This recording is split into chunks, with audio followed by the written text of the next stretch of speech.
All right, at the conclusion, I'm going to make, yeah, you're a pretty good singer, actually, Blaine. You could sing. Yeah. I was going to say we're going to have a song after, but it won't be me singing. It'll be Blaine, as he has a much better voice. It's a McLeod thing. No.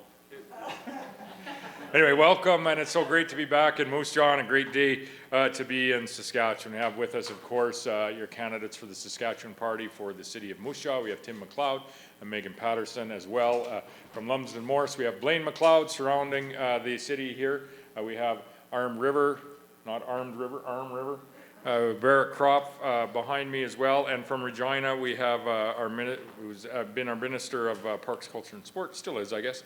But the candidate for Regina Rochdale is Laura Ross, who I had the pleasure of seeing this morning. And I think the last time we were in Moose Jaw, you took the first question, if I remember correctly. So if the media has a question, they're going to have to be pretty ambitious to get in front of Laura. But it is great to be back in Moose Jaw and in this campaign trail that we find ourselves on, finding our way across the province. And I think we all have, if you think back to to our younger years, wherever we grew up, we all have fond memories of being on the playgrounds with our friends at school, or the hockey practice, the skating lessons, the curling lessons that we may have had throughout our younger years. It is certainly the Saskatchewan Party's goal and the Saskatchewan Party's focus to provide every opportunity for our children to take part in extracurricular activities. That's why we doubled the Active Families benefit a number of days ago. When children take part in extracurricular activities, take part in cultural activities, they live healthier lives. And in addition to wanting our children to stay in the province of Saskatchewan and find a career in the province of Saskatchewan, raise their families in a community here, we want them to live the healthiest life that they can. We also want to make sure that our schools and communities have places for our children to play in. So during the 2011 campaign, and I remember this well as that was my first campaign, we promised to create the Community Rink Affordability Program. We kept that promise very quickly after that election, and we had the honor to form government in the 2011 campaign. That program provided $2,500 per ice surface to skating and curling rinks across the province. And today, I'm announcing that if a re-elected Saskatchewan Party government is the choice of Saskatchewan people, we're going to double that program yet again. We're going to bring it to $5,000 per ice surface to help with the rising operational costs that we know these community-owned facilities, community-operated facilities are experiencing. We'll also bring in a new school playground equipment fund. It'll be $3.5 million fund, which will be available to cover 50% of the cost of new school playground equipment. And we know as there's new schools being built and existing schools, there are school community councils and active parents that are fundraising for our playground equipment and adding playground equipment to our schools. Well, now we will create the school playground equipment fund. As I said, it's $3.5 million. It will be a matchable grant to a maximum of $50,000. This new grant will help cover over the next 300 playground projects across the province. Our community recreational spaces, our playgrounds, our rinks are at the very heart, our children are at the very heart of our communities and neighborhoods. Strong, vibrant communities, healthy, active children and families, a great quality of life. That is a focus of the Saskatchewan Party, and that's part of our plan to continue to have a strong economy in this province so that we can create that bright future for all that live here today, all that may be on their way to live here tomorrow, but most importantly, for our children, so that they may call a Saskatchewan community home and enjoy raising their family here just like we have.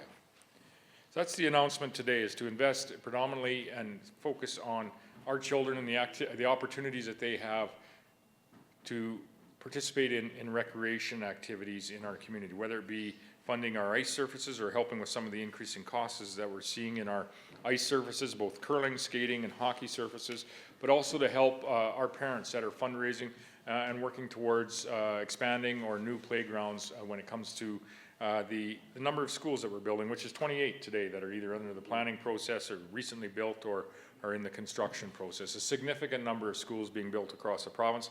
And it'll be all of those schools and more that will be fundraising for playground equipment. So in bringing forward the school playground equipment fund, we're going to make that a reality much sooner. So with that, I'd like to thank my colleagues for coming here today, and thank them, and through them, all of the volunteers that are helping throughout this campaign. The campaign is the fun time of the 4-year cycle. It's the competitive time, and it is the most enjoyable and rewarding time as well, because myself and other candidates can speak to the fact that you get to get out and meet so many great people that are making a difference in their community, and that's certainly true here in the community of Moose Jaw. So through the candidates and to you directly that have joined us, I want to thank you for what you're doing each and every day in this campaign. It's greatly appreciated by myself as the leader of this party. It's appreciated, I know, by the people that are standing behind me as candidates for this party, but it's also appreciated by all of the candidates running in constituencies right across this province. So thank you to you, and my hats are off to you. Awesome.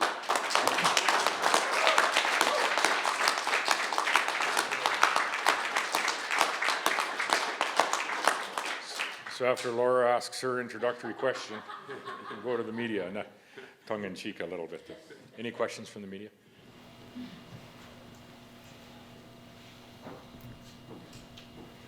I just answered. I guess you would like to know how many rinks last year received the rink affordability grant. Yeah, I'm helping you out, you guys. 585. 585 will receive double the amount this year, or any others that might apply. And remember in 2011 when that program was introduced, we talked about, you know, the criteria to qualify for it, and we tried to make that as simple as possible. Is essentially, do you have a rink? Is it a community-owned rink? Here's your money. And it really makes a difference, as we all know, that if you go to any community in Saskatchewan, my voice is big enough. As we know that if you go to any community in Saskatchewan in wintertime, you better go to the rink if you want to see your neighbors and you want to see your friends and you want to be able to catch up with your kids, because that's exactly where they are. They're at the rink. The rinks are really the backbone of our small towns and our cities, and we know that in order to have healthy kids, we have to have facilities such as this. So we're really pleased to have been able to double the grant for this. And like I said, last year, when the applications started coming into the ministry, we were more than happy to get that money out the door so that the rinks were able to utilize that.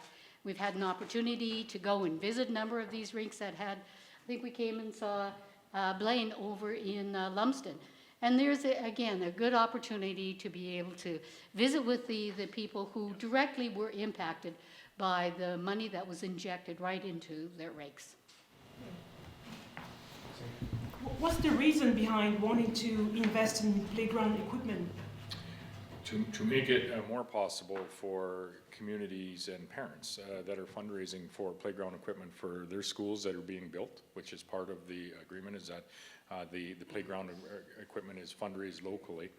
What this grant will do is just make that easier, make for better playground equipment, and make for it arriving sooner. And so the focus is on the children to have their playground equipment the highest quality and have it quicker. And I would say the same is for doubling the rink grant, is to ensure that, you know, with increasing costs, the skating rinks, the hockey rinks, the curling rinks that we have in communities regardless of size are putting their ice in this year to encourage them and cover some of the costs of putting their ice in so that kids have the opportunity and the access to go for a skate after school. You said you will invest 3.5 million, right? Sorry, I think it's 3.75 actually, yeah. Okay. It'll be about 300 projects over the next 4 years, about 75 projects a year. Don't you think it's better to maybe invest more in tackling criminality? Criminal behavior, absolutely. And I think we can do both. And this is what the strength of our Saskatchewan economy affords us, is to not only invest in our children's playground equipment and the ice surfaces where our children are recreating in communities across the province, but we need to do everything we can to keep our communities safe. And I'll maybe even go a little deeper than just enforcement of criminal behavior. What we're seeing across Canada today when it comes to an increase in crime, an increase in vandalism, and an increase in people that are homeless, is the root of most, if not all of this, are the drugs that are available in our communities. And I would say the drugs that are available today are not the drugs of yesterday. They're nothing short of poison. And they're being made available by individuals in our communities, not just in Saskatchewan, but across Canada. And so we have a two-focused approach on this. First is recovery, second is enforcement. First on recovery, 500 recovery beds. We're building the access, we're building the capacity, and your Minister Tim McLeod is at the very center of leading the government's initiative as our Minister of Mental Health and Addictions.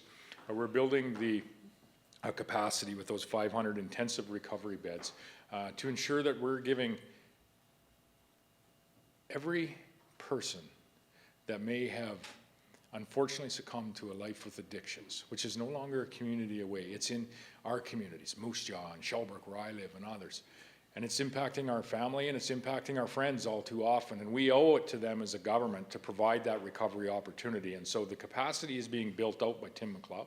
And he's also focused on building out the access to those intensive recovery beds, whether that be through the urgent care center, as you see an intake through that urgent care center for not only access to medical health professionals, but also to a provincial recovery bed, or whether it's through, you may have heard of complex needs shelters in the province, where someone is entering, and over 400 people have entered those complex needs shelters, one in Regina, one in Saskatoon, a pilot program in fairness, where over 400 people have been taken off the streets to those complex needs shelters by a police officer because they are in danger of harming themselves or someone else. They're literally under arrest. Coming into that complex needs shelter where they have health supports, there's security there of course, but they have health supports to ensure that they're not finding themselves in an overdose situation. But they also have addictions liaisons in there. And I'm happy to report that of the over 400 people that have entered those complex needs shelters, been taken off the street because they may cause harm to themselves or someone else, over 95% have self-referred to addiction services. They're reaching out for help.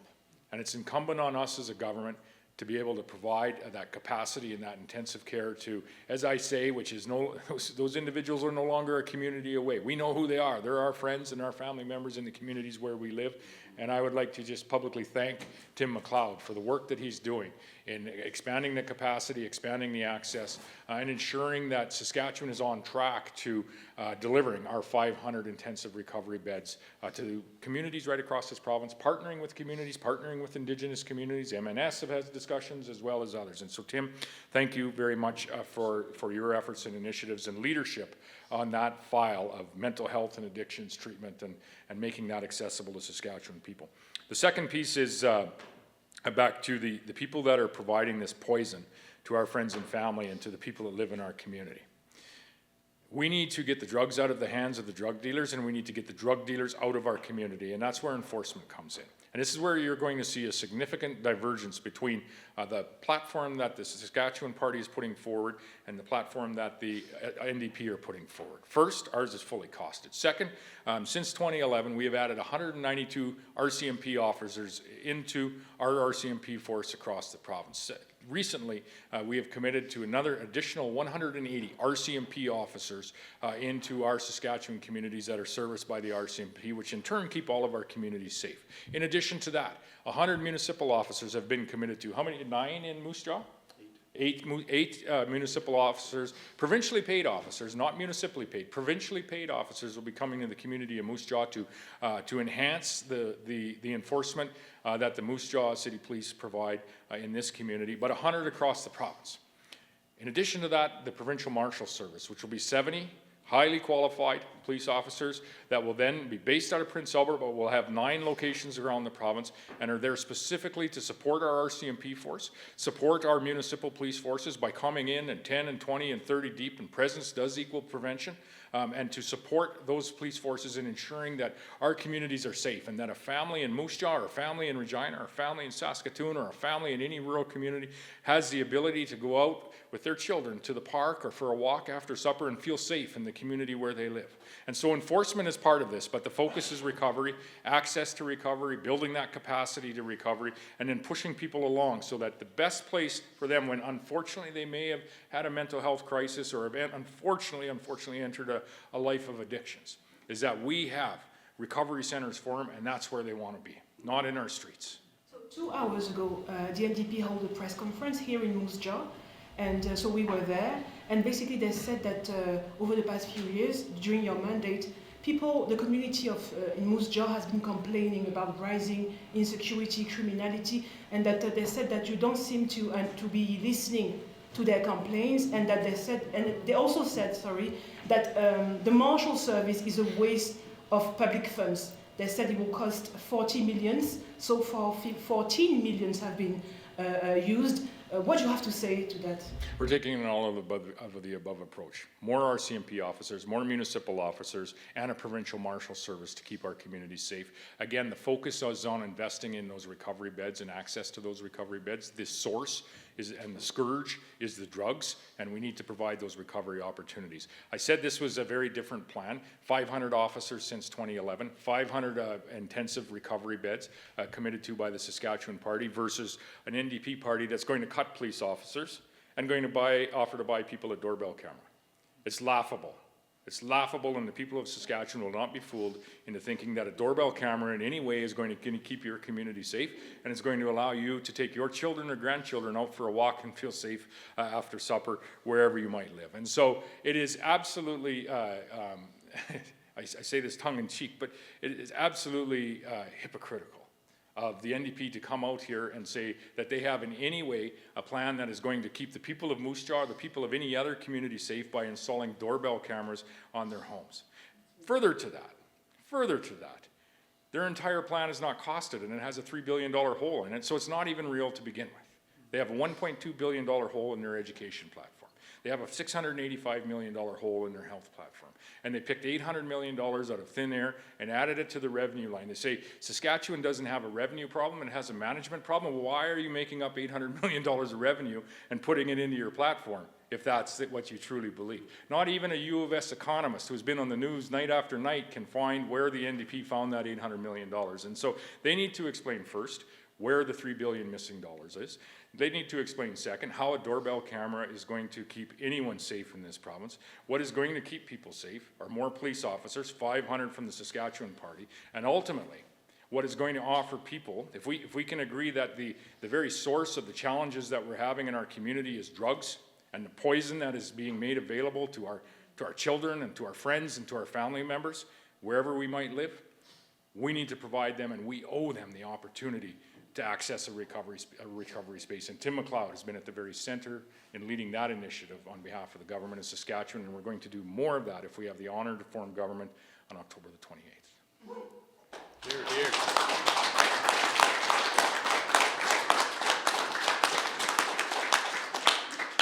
My last question to you is, so regarding the marshal service, are we talking about 20 millions or 40 millions? I believe the budget is 20 million a year, but I'm going off memory there, but I can double check that. Once it's up and operating, about 20 million a year. Now there is some startup cost to get it up and operating, and it takes a little bit of time. But it will be a provincial marshal service, and it will be there to support our RCMP depots wherever they may be across the province. Presence does equal prevention, and to be able to show up with 20 or 30 officers, at one point in time is going to mean a lot to a community and keeping them safe. But we're at the same time, as I said, we're taking an all of the above approach, investing in an additional 180 police officers. That's on top of the 192 that we have added since 2011, and 100 municipal police officers, including police officers coming right here into the city of Moose Jaw. Anyone else? Good deal. Thank you, everybody.